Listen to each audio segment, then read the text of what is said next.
Al-Mahdi merupakan seorang raja yang telah dinubuatkan untuk memimpin dunia dan menjadi juru selamat yang dinanti-nantikan oleh seluruh manusia.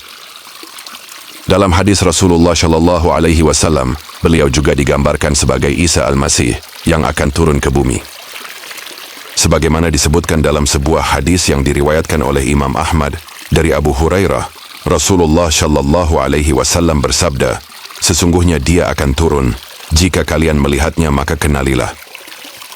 Hadis ini mengajarkan kepada kita untuk mengenali sosok putra Maryam atau Isa Al-Masih atau Al-Mahdi, dan aku menyebutnya sebagai Imam Mahdi ketiga. Adapun Imam Mahdi pertama dan kedua telah aku buat dalam konten-konten sebelumnya. Untuk dapat mengenali Al-Mahdi yang akan memimpin dunia berdasarkan dalil dari Al-Quran dan hadis-hadis yang telah kita kemukakan, maka dapat kita simpulkan ciri-ciri beliau adalah sebagai berikut. Pertama, beliau merupakan seorang raja yang memiliki kekuasaan dan kekuatan yang besar, dan dalam wilayah kekuasaannya terdapat sekelompok elit global. Sehingga beliau memiliki posisi strategis untuk bernegosiasi dengan mereka, demi menciptakan kemakmuran bagi seluruh manusia, sesuai dengan visi dan misi yang akan beliau laksanakan. Sebagaimana yang tergambarkan dalam surat Al-Kahfi, ayat 86 hingga 88. Ciri kedua, beliau saat ini sudah berusia lanjut. Hal ini dipertegas dalam hadis F yang diriwayatkan oleh Abu Sa'id Al-Khudri, bahwa Rasulullah Shallallahu Alaihi Wasallam bersabda, dia akan berkuasa selama 7 tahun, atau dalam riwayat lain 8 tahun. Ciri ketiga, kerajaan beliau berada di wilayah barat tempat terbenamnya matahari atau di wilayah yang bersalju. Ini diisyaratkan dalam surah Al-Kahfi ayat 86, serta dalam hadis G yang diriwayatkan oleh Ibnu Majah yang berbunyi, jika kalian melihatnya, maka baiatlah dia, walaupun harus merangkak di atas salju. Itulah ciri-ciri dari sosok Al-Mahdi atau Isa Al-Masih yang akan menjadi pemimpin dunia, sebagaimana dijelaskan dalam Al-Quran dan hadis-hadis Rasulullah Shallallahu Alaihi Wasallam. Ikuti kisah ini hingga akhir, karena ini merupakan sebuah kisah tentang penggenapan nubuat sebagai tanda-tanda akhir zaman yang banyak dikisahkan dalam berbagai agama dan kepercayaan. Bismillahirrahmanirrahim. Assalamualaikum warahmatullahi wabarakatuh. Salam sejahtera bagi kita semua. Shalom, Om Swastiastu, Namo Buddhaya, salam kebajikan. Kali ini kita akan membahas sebuah tema tentang Al-Mahdi atau Isa Al-Masih, dan aku menyebutnya sebagai Imam Mahdi yang ketiga yang akan muncul di akhir zaman sebagai pemimpin bagi dunia. Pembahasan mengenai tema ini akan aku buat sesingkat mungkin, meskipun terdapat banyak dalil-dalil yang menguatkan bahwa beliau merupakan sosok Al-Mahdi atau Isa Al-Masih yang akan turun di akhir zaman. Meskipun demikian, aku tetap akan membaginya menjadi 3 episode agar lebih mudah untuk dipahami. Pada episode sebelumnya, aku telah membuat konten yang berjudul Siapakah Sosok Imam Mahdi yang kedua, dan aku telah membahas sebuah hadis yang diriwayatkan oleh Bukhari dan Muslim yang berbunyi, bagaimanakah keadaan kalian ketika putra Maryam diturunkan sedangkan pemimpin kalian berasal dari kalangan kalian sendiri? Pada konten kali ini, hadis ini aku sebut sebagai hadits A. Hadis ini memberikan petunjuk akan hadirnya 2 orang yang akan menjadi pemimpin di akhir zaman, dan aku menyebutnya sebagai sosok Imam Mahdi yang kedua dan ketiga. Sosok Imam Mahdi ketiga merupakan seorang raja yang dinubuatkan akan memimpin dunia, di mana pada saat ini dunia sedang menghadapi berbagai macam tantangan, baik dari aspek sosial, politik, ekonomi, dan yang paling fundamental adalah dari aspek keamanan, di mana Imam Mahdi yang ketiga akan berperan dalam menciptakan keseimbangan global yang adil, serta menjembatani antara kepentingan kelompok elit global yang mengendalikan perekonomian dunia pada saat ini dengan berbagai bangsa-bangsa di dunia, agar tercapai kesepakatan yang adil dan saling menguntungkan, di mana pada saat ini keadilan belumlah terwujud. Ini terlihat dari fenomena krisis ekonomi global dan banyaknya negara-negara yang terjebak dalam hutang yang tiada berkesudahan. Sehingga sangat diperlukan dunia berada dalam satu kepemimpinan yang bertujuan menyatukan visi dan misi untuk meratakan kemakmuran atau dalam istilah yang sudah digunakan adalah persemakmuran. Namun demikian, dalam menetapkan seseorang yang akan menjadi pemimpin bagi dunia, haruslah sejalan dengan nubuat-nubuat yang terdapat dalam berbagai keyakinan, baik dalam keyakinan kaum Yahudi, Katolik, Nasrani, maupun Islam. Karena aku adalah seorang Muslim, maka aku akan membahasnya dari perspektif Islam. Dan aku menyadari bahwa Islam merupakan agama penyempurna dari nubuatan yang telah diturunkan kepada kepercayaan dan agama-agama sebelumnya. Dan ini selaras dengan sebuah ayat yang terdapat dalam surat Al-Maidah ayat 3 yang berbunyi, "Pada hari ini, telah aku sempurnakan agamamu untukmu, telah aku cukupkan nikmatku bagimu, dan telah aku ridhoi Islam sebagai agamamu." Dengan berlandaskan ayat di atas, maka Islam akan menjadi sebuah agama yang rahmatan lil alamin. Untuk mewujudkan Islam menjadi sebuah agama yang rahmatan lil alamin, maka aku akan menghadirkan beberapa hadits dan ayat dalam Al-Quran yang menggambarkan siapakah sosok juru selamat bagi dunia yang dinanti-nantikan oleh seluruh manusia. Di antaranya hadis dari Imam Ahmad yang diriwayatkan oleh Abu Hurairah yang berbunyi, "Para nabi adalah saudara seayah, ibu mereka berbeda-beda, tetapi agama mereka satu. Sesungguhnya aku adalah orang yang paling berhak atas Isa bin Maryam, karena tidak ada nabi antara aku dan dia, dan sesungguhnya dia akan turun. Jika kalian melihatnya maka kenalilah dia." Aku sebut hadis ini sebagai hadis B. Cobalah gunakan logika Anda di dalam memahami hadis ini, dan bangunlah sikap terbuka untuk mencari kebenaran.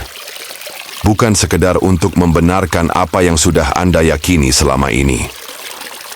Jika pemahaman kita terhadap sosok Isa masih sudah benar, maka seharusnya kita sudah dapat mengenalinya semenjak dari dulu, bahkan sebelum konflik antara Hamas dan Israel terjadi.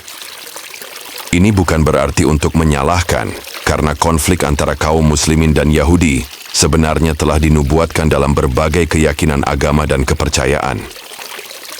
Namun untuk mengingatkan dan membangunkan Anda dari mimpi dan tidur panjang bahwa sesungguhnya Rasulullah Shallallahu Alaihi Wasallam telah memberikan isyarat agar kaum muslimin tidak berkonflik dengan kaum Yahudi.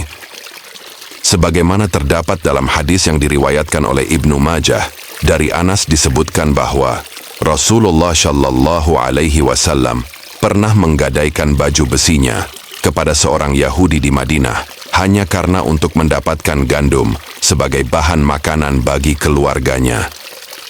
Bahkan beliau tidak menebus baju besi yang digadaikannya kepada seorang Yahudi hingga beliau wafat, yang menjadi pertanyaan, apakah maksud dari perbuatan Rasulullah Shallallahu Alaihi Wasallam tersebut? Jika hanya karena beliau membutuhkan gandum untuk dijadikan bahan makanan bagi keluarganya, sehingga beliau menggadaikan baju besinya, ini sangatlah tidak mungkin.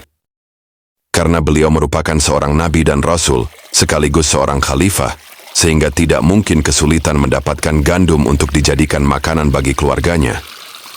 Pasti ada pesan tersembunyi yang hendak beliau sampaikan kepada kita sebagai umatnya, di mana ketika beliau menjelang wafat selalu berkata, "Umati, umati," yang menggambarkan kepada kita akan adanya konflik yang sangat dahsyat dengan kaum Yahudi.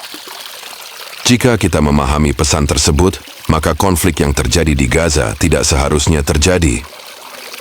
Itulah alasannya mengapa Rasulullah Shallallahu Alaihi Wasallam sampai menggadaikan baju besinya yang melambangkan pesan untuk tidak berperang. Dan dari gadai baju besi tersebut, beliau mengambil gandum untuk dijadikan makanan bagi keluarganya, yang bermakna bahwa pemenuhan kebutuhan dasar manusia lebih utama dari segala hal apapun. Dan ini sejalan dengan firman Allah Subhanahu wa Ta'ala dalam surat Abasa ayat 23 dan 24 yang berbunyi, "Sekali-kali jangan begitu, manusia itu belum lagi melaksanakan apa yang diperintahkan kepadanya, maka hendaklah manusia itu memperhatikan makanannya." Sekarang kita kembali kepada pembahasan utama mengenai hadis dari Imam Ahmad yang menyatakan, dia akan turun. Jika kalian melihatnya maka kenalilah dia. Hadis ini hendak membangunkan kita dari sesuatu yang belum kita sadari, bahwa sosok putra Maryam atau Isa Al-Masih atau Al-Mahdi yang akan datang di akhir zaman, di mana banyak diceritakan dalam nubuat-nubuat kenabian tersebut, itu tidak sesuai dengan gambaran yang selama ini kita pahami. Lalu seperti apakah sosok putra Maryam atau Isa Al-Masih atau Al-Mahdi yang akan hadir di muka bumi pada akhir zaman itu? Untuk memudahkan dalam diskusi ini, mari kita sepakati bersama bahwa maksud dari hadis yang diriwayatkan oleh Bukhari dan Muslim dari Abu Hurairah yang berbunyi, bagaimanakah keadaan kalian ketika putra Maryam diturunkan? Bahwa putra Maryam yang dimaksudkan merupakan Isa Al-Masih yang akan turun di akhir zaman. Dan terkadang ia pun disebut sebagai Al-Mahdi, namun aku menyebutnya sebagai sosok Imam Mahdi yang ketiga. Karena berdasarkan hadis-hadis Rasulullah, terkadang Isa Al-Masih pun tergambarkan sebagai Imam Mahdi. Disinilah benang merah mulai terurai, yang menjelaskan mengapa kaum muslimin sulit menemukan sosok Imam Mahdi yang diyakini sebagai pemimpin dan juru selamat di akhir zaman. Karena sangatlah mustahil jika sosok penyelamat bagi dunia di akhir zaman ini tidak dapat dijelaskan secara logika, mengingat nubuat-nubuat yang menjelaskan tentang hal ini sangatlah banyak. Nubuat mengenai kehadiran sosok juru selamat ini bukan hanya digambarkan oleh agama-agama Abrahamik saja, tetapi juga digambarkan oleh keyakinan dan kepercayaan yang lainnya. Setelah penelusuran yang sangat panjang, ternyata yang dimaksudkan dengan Imam Mahdi yang akan hadir di akhir zaman dan menjadi juru selamat bagi dunia, ternyata bukan hanya merujuk kepada satu orang saja, melainkan kepada mereka-mereka yang mendapatkan petunjuk dan mereka akan menjadi penggerak dalam perubahan pola pikir manusia. Dari pola pikir yang lama menuju kepada pola pikir yang baru, di mana pola pikir lama, manusia cenderung mengkotak-kotakkan agama, seolah-olah hanya satu agama atau keyakinan saja yang benar, sementara agama atau keyakinan yang lain dianggap sesat atau kafir. Dalam pola pikir yang seperti ini, manusia beranggapan bahwa setiap orang harus mengikuti jalan yang mereka anggap sebagai kebenaran, padahal ini merupakan sesuatu yang sangat mustahil untuk dapat terwujud. Bagaimana mungkin kita berpegang teguh pada satu hukum yang tidak dapat dibuktikan kebenarannya secara mutlak, tetapi tetap memaksakan diri bahwa itu adalah satu-satunya jalan kebenaran?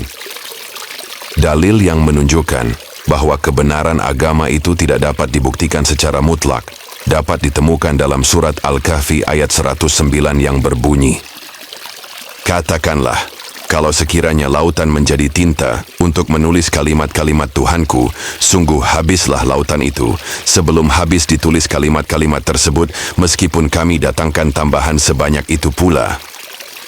Ayat ini hendak menegaskan bahwa tidak ada satupun agama atau kepercayaan yang mampu menggambarkan keadilan dan kebijaksanaan Tuhan secara utuh. Seandainya Tuhan mengutus lebih banyak para nabi dan para rasul lagi ke bumi ini, hingga muncul agama-agama baru, sebanyak agama dan kepercayaan yang sudah ada pada saat ini, itu pun tetap saja manusia tidak akan mampu memahami Tuhan secara sempurna. Namun mengapa masih banyak orang-orang yang bersikeras berpendapat bahwa agama mereka adalah agama yang paling benar?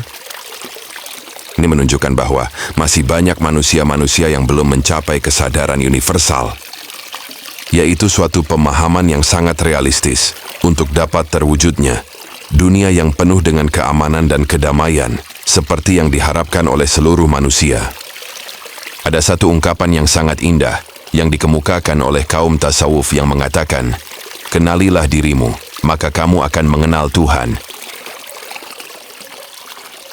Kemudian gagasan ini direalisasikan oleh Syekh Siti Jenar melalui konsep pemikiran Manunggaling Kaula Gusti yang kemudian dipadukan dengan konsep Wahdatul Wujud, di mana pemikiran ini memandang manusia sebagai manifestasi dari Tuhan itu sendiri.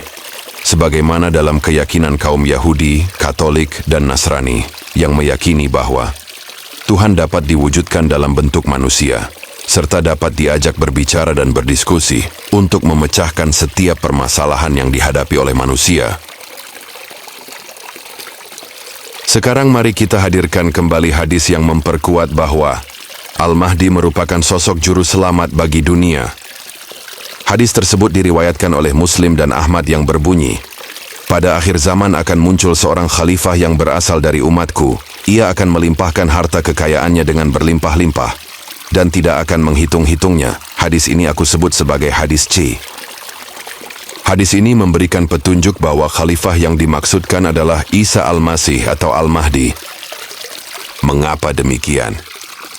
Karena berdasarkan hadis yang diriwayatkan oleh Abu Hurairah yang berbunyi, demi Allah yang jiwaku berada di genggamannya, Ibnu Maryam akan turun di tengah-tengah kalian sebagai pemimpin yang adil.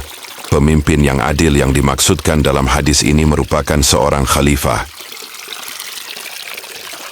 Kemudian kelanjutan dari hadis tersebut berbunyi, harta akan berlimpah ruah, sehingga tidak seorang pun yang mau menerima pemberian, karena tidak ada yang miskin, sampai-sampai 1 kali sujud, lebih baik dari dunia dan seisinya. Sehingga hadis yang diriwayatkan oleh Abu Hurairah tersebut, yang menceritakan akan turunnya Ibnu Maryam, yang akan melimpahkan dunia dengan harta kekayaan yang berlimpah ruah, selaras dengan hadis C, yaitu hadis riwayat Muslim dan Ahmad, yang mengatakan bahwa di akhir zaman akan muncul seorang khalifah yang akan membagi-bagikan harta kekayaan tanpa menghitung-hitungnya. Sehingga dapat diambil kesimpulan bahwa di mana hadis yang mengatakan putra Maryam atau Ibnu Maryam atau Isa Al-Masih atau Al-Mahdi digambarkan juga sebagai seorang khalifah. Dengan demikian, sosok Isa Al-Masih atau Al-Mahdi sebenarnya sudah lama berada di tengah-tengah kita, dan beliau merupakan seorang khalifah atau raja yang telah memiliki kekuasaan atau kerajaan yang nyata.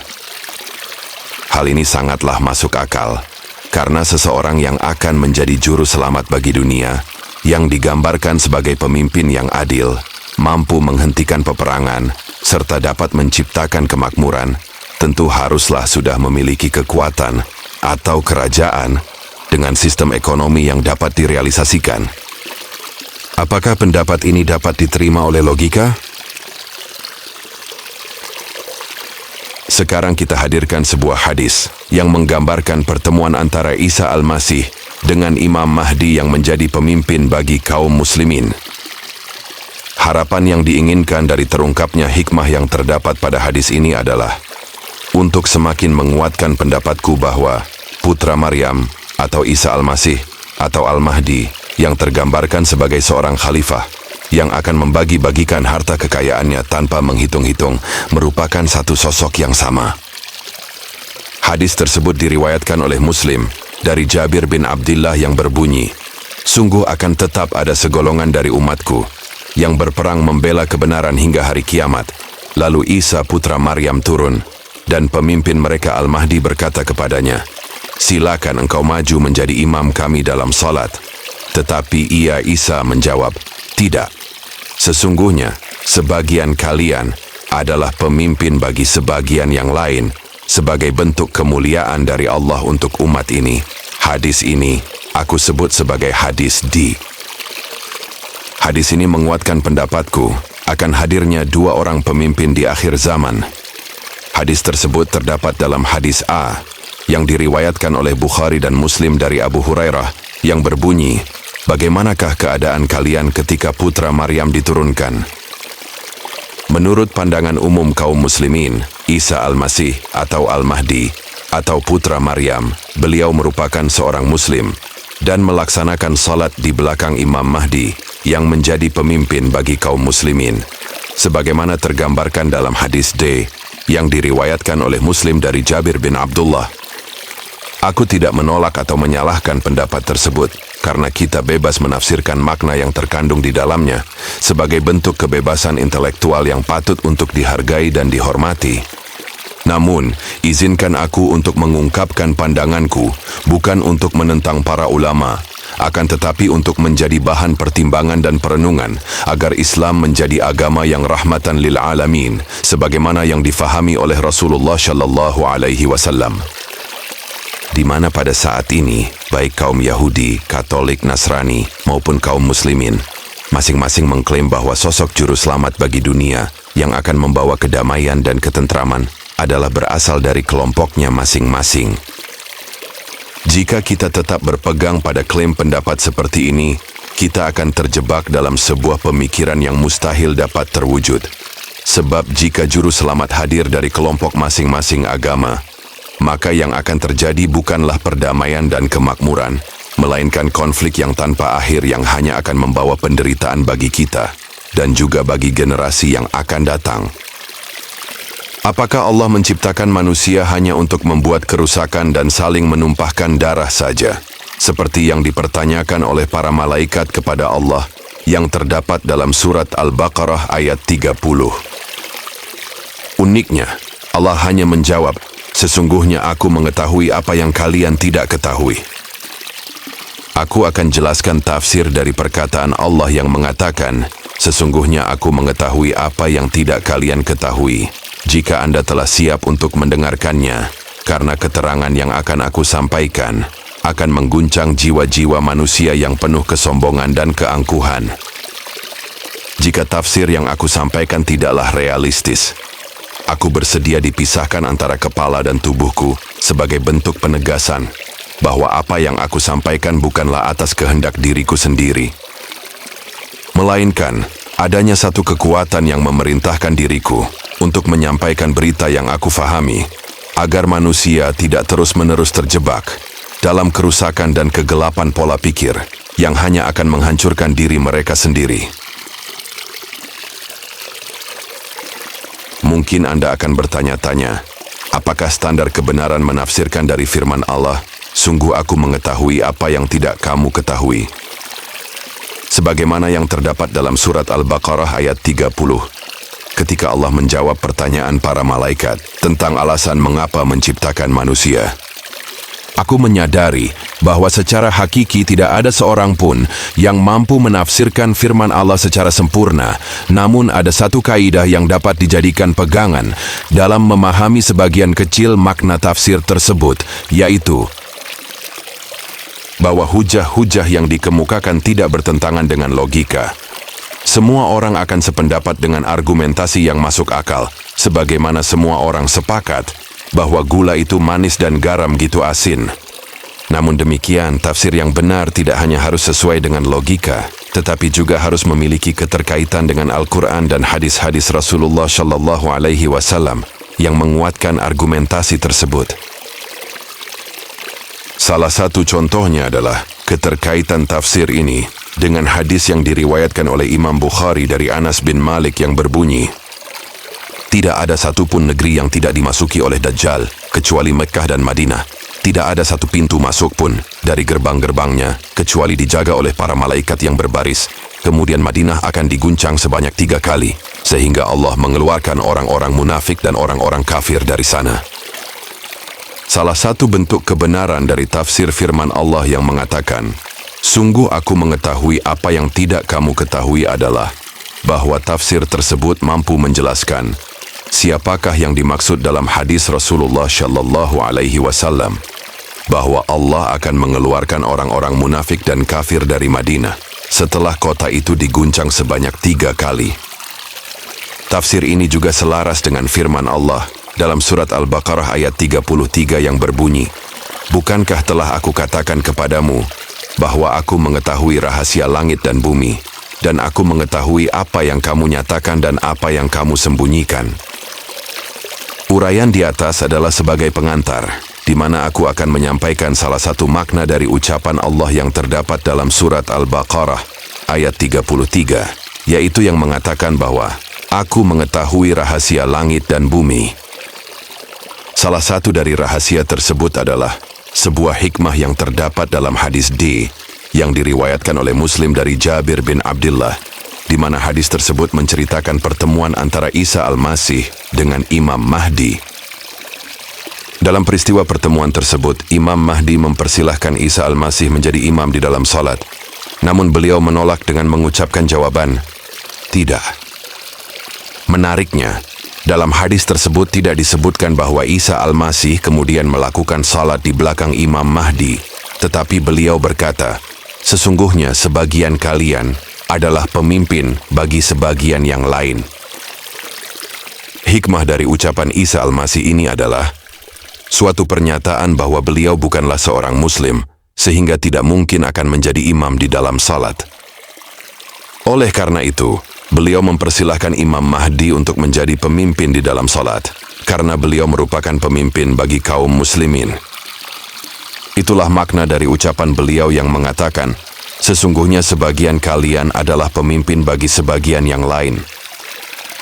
Kesimpulan sementara dari hadis-hadis yang telah kita kemukakan, dari hadis A hingga hadis D, bahwa sosok yang tergambarkan sebagai putra Maryam, atau Isa Al-Masih, atau Al-Mahdi, beliau merupakan seorang khalifah atau raja yang telah memiliki kekuasaan serta kekuatan yang nyata pada saat ini. Dan uniknya beliau bukanlah seorang muslim. Ini tergambarkan dalam hadis D, yang diriwayatkan oleh Muslim dari Jabir bin Abdullah, di mana ketika Imam Mahdi mempersilahkan beliau untuk memimpin sholat kaum muslimin, namun beliau menolaknya. Aku menyadari bahwa pendapatku ini sangat menyimpang dari pemahaman yang sudah lama berakar dalam pola pikir kaum muslimin. Namun ketahuilah, aku hanya sekedar mengungkapkan sesuatu yang aku pahami dengan tujuan agar manusia tidak terus-menerus terjebak dalam pola pikir yang sesat dan menyesatkan, di mana setiap kelompok agama yang ada, mereka meyakini bahwa juru selamat bagi dunia itu berasal dari kelompoknya masing-masing, di mana pola pikir yang seperti itu sangatlah mustahil akan dapat terwujud seandainya mereka benar-benar hadir. Yang ada bukanlah perdamaian dan kemakmuran, melainkan konflik yang tiada kunjung akhirnya, yang justru akan menyebabkan penderitaan dan kesengsaraan saja. Aku hadir di akhir zaman untuk membangunkan manusia dari tidur dan mimpi panjang, supaya manusia mengambil jalan menuju realitas kesadaran universal.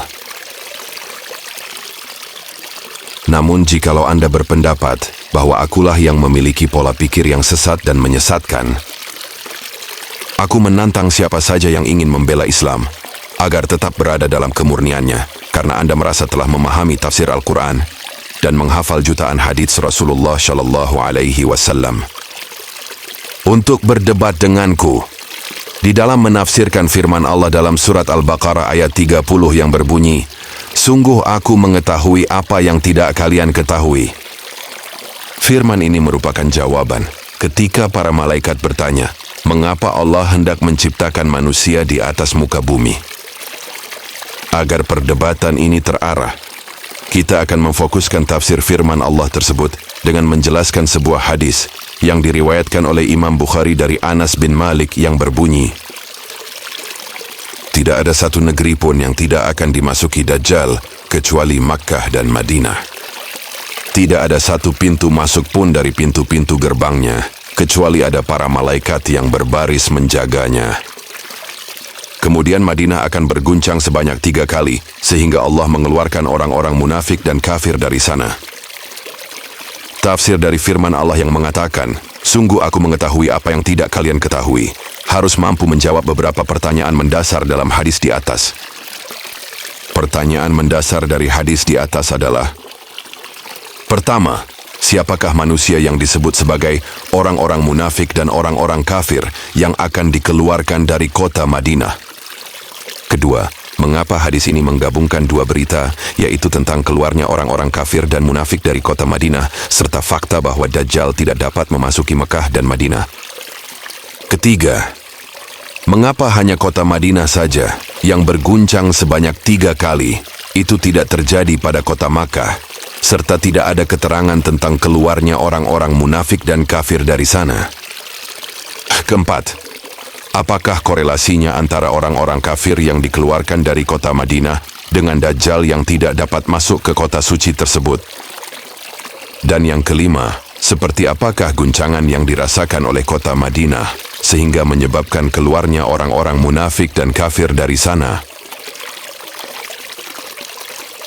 Itulah fokus dari tema perdebatan kita, yaitu harus mampu menjelaskan kelima pertanyaan mendasar yang terdapat dalam hadis yang diriwayatkan oleh Imam Bukhari dari Anas bin Malik.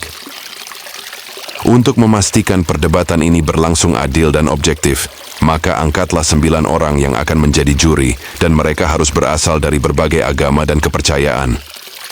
Masing-masing mengirimkan 1 orang perwakilannya. Para juri ini akan menetapkan siapakah yang paling relevan di dalam menafsirkan firman Allah yang berbunyi, "Sungguh aku mengetahui apa yang tidak kalian ketahui," dengan berfokus pada makna hadis yang diriwayatkan oleh Bukhari dari Anas bin Malik. Agar perdebatan ini tidak berlarut-larut, maka kita buat satu kesepakatan, yaitu siapapun yang kalah dalam perdebatan ini harus merelakan kepalanya dipisahkan dari tubuhnya. Mengapa demikian? Karena ini merupakan suatu cara yang sangat efektif untuk membuktikan siapakah yang memiliki pemikiran yang sesat dan menyesatkan. Untuk itu, pilihlah seseorang yang terbaik dari kaum muslimin untuk berdebat denganku, jika Anda memang termasuk orang-orang yang benar dan berakal. Kita cukupkan episode pertama kali ini hingga di sini, dan kita akan melanjutkan pada episode kedua dan ketiga untuk memperkuat pendapat bahwa putra Maryam atau Isa Al-Masih atau Al-Mahdi sebenarnya adalah seorang khalifah yang telah memiliki kekuasaan dan kekuatan yang nyata pada saat ini. Sampai jumpa, Shalom.